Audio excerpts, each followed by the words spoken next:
वालेकुम। एक्सरसाइज 8.2 कर रहे हैं और उसका कौन सा क्वेश्चन है 4।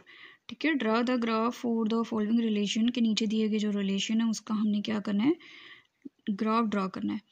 अब F equal to Fahrenheit equal to 9/5 Celsius plus 32। ठीक है, तो अब हम क्या करेंगे, अपने क्वेश्चन को स्टार्ट करते हैं। F equal to 9/5 C plus 32 है। तो अब देखें, पहले हम क्वेश्चन में अपने जो है वो x और y को कन्वर्ट करते थे, तो लेकिन हम इसमें क्या करेंगे, इसी तरह से हम अपने टेबल को ड्रा करेंगे। और इसमें हम देखें, इधर हम लोगों का y होता है और इधर हम लोगों का x होता है। तो इसी तरह से हम अपने इस टेबल को क्या करते हैं, बनाते हैं और वैल्यूज़ पुट करते हैं। ठीक है, इसको इसी तरह से अंडरस्टैंड करते हैं कि हम लोगों की ये y की वैल्यू और ये हम लोगों का x है। ठीक है, इसमें हमारे पास कौन कौन से यूनिट यूज़ हो रहे हैं, हमारे पास यूज़ हो रहा है F एंड C। तो जो हम लोगों का है C, ठीक है, वो x को हम लोग उसको x एक्सिस के अलोंग बनाते हैं और जो हमारा f है वो हम y एक्सिस के अलोंग बनाएंगे। ठीक है, तो इसमें हम अब अपनी वैल्यूज़ पुट करते हैं और ऐसी वैल्यूज़ पुट करेंगे कि हमारा जो है वो क्वेश्चन डेसिमल में ना आए। ठीक हो गया, हम अपनी क्वेश्चन को नीचे लिखते हैं 9/5 C प्लस 32। अगर मैं C में क्या करूं, 0 डिग्री पुट करती हूँ तो क्या हो जाता है 0 प्लस 32। देखें, 9 के साथ 0 किसी भी डिजिट के साथ मल्टीप्लाई होता है तो 0 ही आ जाता है, तो हमारा ये क्या आ जाएगा 32 डिग्री। तो फर्स्ट हम लोगों का क्या हो गया 32 डिग्री हो गया। अगेन मैं अपनी जो है वो एक क्वेश्चन लिखती हूँ। अगर मैं इसमें क्या पुट करती हूँ, 10 डिग्री पुट करूँ, ठीक है, तो देखिए हम लोगों के पास क्या आता है 9/5 10 प्लस 32। हम लोगों ने ऐसी वैल्यूज़ फाइंड आउट करनी है जिससे हम लोगों का क्वेश्चन जो है वो डेसिमल में पॉइंट में ना आए। ठीक है, 5 1 ज़ार 5 5 2 ज़ार 10 हो गया। ठीक है, तो 18 9 2 ज़ार 18 प्लस 32, इन दोनों को हम ऐड करेंगे तो 8 9 10 3 4 और 50 डिग्री आ जाएगा। क्या आ जाता है 50 डिग्री। अगेन अब हम लोग क्या पुट करेंगे, अगर मैं यहाँ पर 20 पुट करती हूँ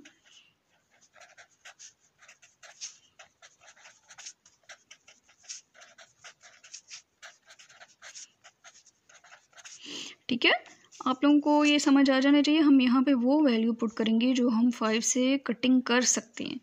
ठीक है, 5 से कटिंग करेंगे तो हमारा आंसर जो है वो डेसिमल में नहीं आएगा। तो देखिए 5 1 ज़ार 5 5 4 ज़ार 20 9 4 ज़ार 36 हो गया प्लस 32 एज इट इज़ आ गया। तो अब हम लोगों का ये क्या हो गया, 36 में 32 को प्लस करेंगे तो 68 डिग्री आ गया। ठीक है, तो 68 मैंने लिख दिया।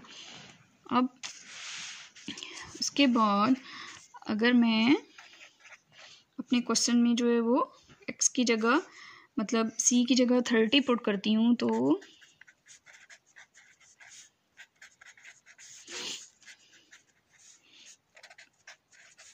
ठीक है, 30 इसलिए पुट किया कि वो हमारा जो है वो 5 से कटिंग हो जाएगा। 5 1 ज़ार 5 5 6 ज़ार 30। अब देखिए 9 6 ज़ार 54 प्लस 32, तो हम इसको प्लस करेंगे तो हमारे पास 86 आ जाता है। अपने टेबल में 86 पुट कर देते हैं। ठीक है, तो ये हम लोगों के पास 4 वैल्यूज़ बहुत हैं। अब हम इसको क्या करते हैं, अपने ग्राफ पे ड्रॉ करते हैं। अब हम लोग अपना ग्राफ ड्रॉ करते हैं। देखें उस पर क्या है, देखें एक्स एक्सिस के अलोंग हमारा क्या है C। ठीक है, ये एक्स एक्सिस के अलोंग हम लोगों ने C ले लिया सेंटीग्रेड और यहाँ पर क्या ले लिया, सॉरी यहाँ पर हम लोगों का y एक्सिस के अलोंग जो है वो F हो गया, फ़ारेनहाइट हो गया। ठीक है। तो अब हम अपना ग्राफ इस तरह से लेंगे कि एक्स एक्सिस के अलॉन्ग हम 10, 20, 30 लेंगे, 10, 20, 30, 40, 50 एंड 60। ठीक हो गया। और वाई एक्सिस पे देखें 32 से स्टार्ट हो रही हैं, तो हम क्या करते हैं, अपना जो है वो 30 से स्टार्ट कर देते हैं। 30, अगेन 40, 50, 60, 70 एंड 80, और यहाँ पर क्या हो जाएगा 90। ठीक है। तो सबसे पहले हम लोगों का एक्स एक्सिस 0 है, तो वाई एक्सिस हमारा क्या है 32 डिग्री है। एक्स एक्सिस हमारा क्या है, ये हमारा 0, और 32 हम लोग कहाँ ले लेते हैं, ये हम लोगों का 30 है, तो यहाँ माइनर सा ऊपर जो है वो 32 यहाँ पर ले लेते हैं। ठीक है। उसके बाद हम लोगों का जो एक्स एक्सिस है 10, और वाई एक्सिस हम लोगों का क्या हो गया 50 हो गया। एक्स एक्सिस हमारा 10 है, तो यहाँ से चलता हुआ हम लोगों का कहाँ चला गया, ये हम लोगों का 50 हो गया। ठीक है। इसके बाद हम लोगों की थर्ड वैल्यू क्या है, एक्स एक्सिस हमारा क्या है 20 और वाई 68 है। एक्स एक्सिस हमारा ये है 20, ये हम लोगों का 60 हो गया। ठीक है। तो 68 देखें यहाँ पे इतना यहाँ पर होगा। ठीक है। ऑलमोस्ट ये अपने अंदाजे से जो है वो हम लोग क्या कर रहे हैं, ड्रॉ कर रहे हैं। 68 हम लोगों का यहाँ हो जाएगा, क्योंकि उसके बाद देखें 70 आ गया, तो 60 के 8 जो है वो 70 के करीब करीब ही ड्रॉ होगा। अच्छा, उसके बाद हमारा जो है वो एक्स एक्सिस 30 और वाई एक्सिस क्या है 86। एक्स एक्सिस हमारा ये है, ये हमारा एक्स एक्सिस 30 हो गया, और ये देखें ये हम लोगों का 80 है, तो 86 है। ठीक है। तो 86 1 2 3 4, ये 90 हमारा इधर ऊपर आता है। ठीक है। तो 86 है, तो मतलब हाफ 1 2 3 4 5, ये यहाँ पर हम लोगों का 86 हम लोगों का यहाँ पर आ जाएगा। तो अब हम अपने स्केल को पकड़ते हैं और अपना ग्राफ जो है वो लाइन को ड्रॉ कर दिया हम लोगों ने। ठीक हो गया। क्वेश्चन हमारा क्या था, f इक्वल टू 9/5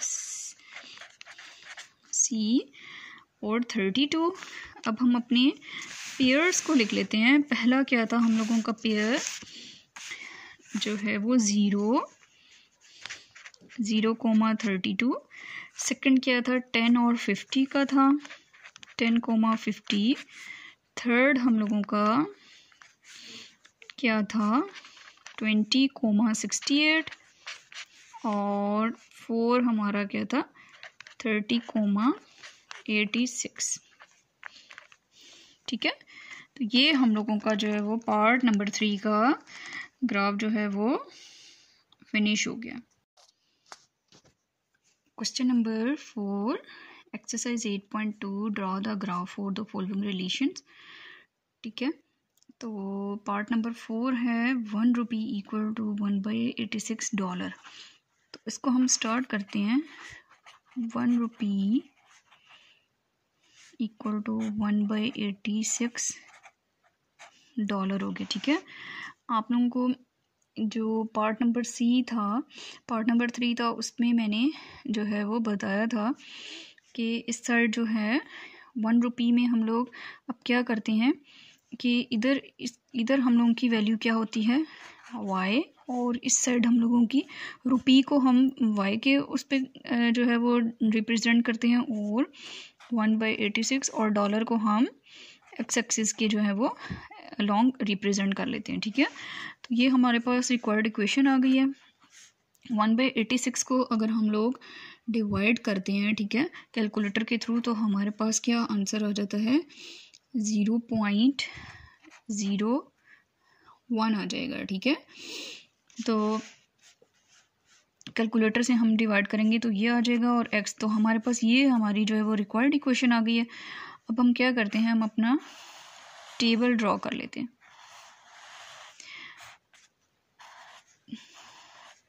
ठीक है, तो x एंड y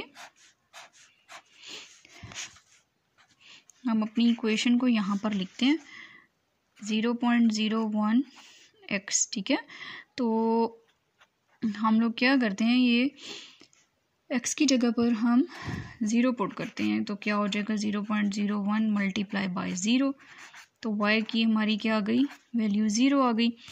अगेन जो है वो अगर हम y इक्वल टू 0.01 x, ठीक है, अगर हम अपनी x की वैल्यू 10 पुट करते हैं 0.01 में 10 पुट कर लें, तो इसको हम कैलकुलेटर से मल्टीप्लाई करेंगे तो 0.1 आ जाएगा। ठीक है,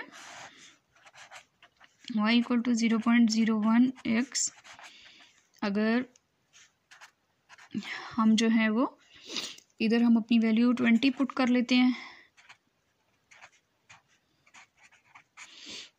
तो 20 पुट करेंगे तो हमारे पास 0.2 आ जाएगा। ठीक है, अगर हम अपनी वैल्यू जो है वो 30 पुट करते हैं, y इक्वल टू 0.01 x है, तो 0.01 को 30 से मल्टीप्लाई करेंगे तो y इक्वल टू 0.3 आ जाएगा। ठीक है, इसी तरह लास्ट एक और वैल्यू पुट कर लेते हैं 0.01 x, अगर हम 40 पुट करते हैं तो 0.01 को 40 से मल्टीप्लाई करेंगे तो इसी तरह 0.4, तो यहाँ पर हमारा क्या आ जाएगा 0.4 आ जाएगा। ठीक है, तो अब हम क्या करते हैं, अपने ग्राफ को ड्रा कर लेते हैं। अब देखें अपने ग्राफ में हम लोगों ने क्या किया, मैंने इस तरह से वैल्यूज़ अपनी ली हैं कि एक्स एक्सिस के अलोंग देखें हम लोगों का रुपीज़ है, और वाई एक्सिस के अलोंग हम लोगों का डॉलर आ जाएगा। ठीक है, तो यहाँ पर मैंने एक्स एक्सिस पे 10, 20, 30 5 ब्लॉक छोड़कर जो है वो मैंने अपना स्केल ले लिया। ठीक है, और वाई एक्सिस के अलोंग मैंने क्या किया, 5 ब्लॉक छोड़कर ही 0.1, 0.2, 0.3, 0.4, 0.5 एंड 0.6 इस तरह से वैल्यूज़ ले लिए। ठीक है, तो हम अपने टेबल को देखते हैं, जब x 0 होगा तो y भी हम लोगों का क्या हो जाएगा 0, तो x 0 है तो y भी 0 है, ये हमारा x और y दोनों यहाँ पर 0 हैं। जब हम लोगों का x 10 होगा, ठीक है, x की वैल्यू जब 10 होगी तो y की वैल्यू हमारी क्या है 0.1 है, तो ये हम लोगों का 0.1 है, यहाँ पर हमारा फर्स्ट ऑर्डर पेयर बनेगा। ठीक है, ये हमारा फर्स्ट ऑर्डर पेयर। सेकंड, जब x की 20 है तो y हमारा 0.2 यहाँ बनेगा। ठीक है, ये x की हमारी 20 और ये y 0.2। अगेन थर्ड क्या है, x हमारा 30 है, y हमारा 0.3, ये हम लोगों का 30 है x एक्सिस, और y हमारा 0.3, तो यहाँ पर हम लोगों का पॉइंट बनता है। ठीक है, 4 ऑर्डर पेयर हम लोगों का क्या है, x की वैल्यू 40, y हमारा ये यहाँ पर 0.4। ठीक है, ये देखें, इतने ग्राफ बनाने के बाद बंदे को आइडिया हो ही जाना चाहिए कि हमारे जो है वो पॉइंट्स कहाँ कहाँ बनेंगे। अब मैं इसके पहले ऑर्डर पेयर लिख देती हूँ, x हमारा 20 था, y 0.2, x हमारा 30, y 0.3, x हमारा 40 और 0.4।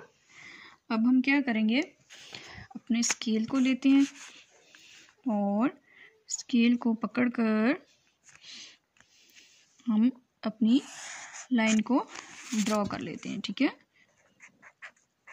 तो ये हम लोगों का पार्ट नंबर 4 का डॉलर एंड रुपी का रिलेशनशिप जो हम लोगों ने है वो अपने ग्राफ पे रिप्रेजेंट कर दिया। ठीक है, तो हमारा क्वेश्चन क्या था, यहाँ पर हम अपना क्वेश्चन भी लिख देते हैं।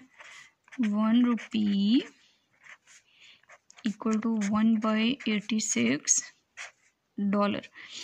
तो ये देखिए हम लोगों का क्या हो गया, पार्ट नंबर 4 जो है वो कंप्लीट हो गया। ठीक है, सब्सक्राइब करें और बेल दबाएं ताकि कोई सवाल रह न जाए।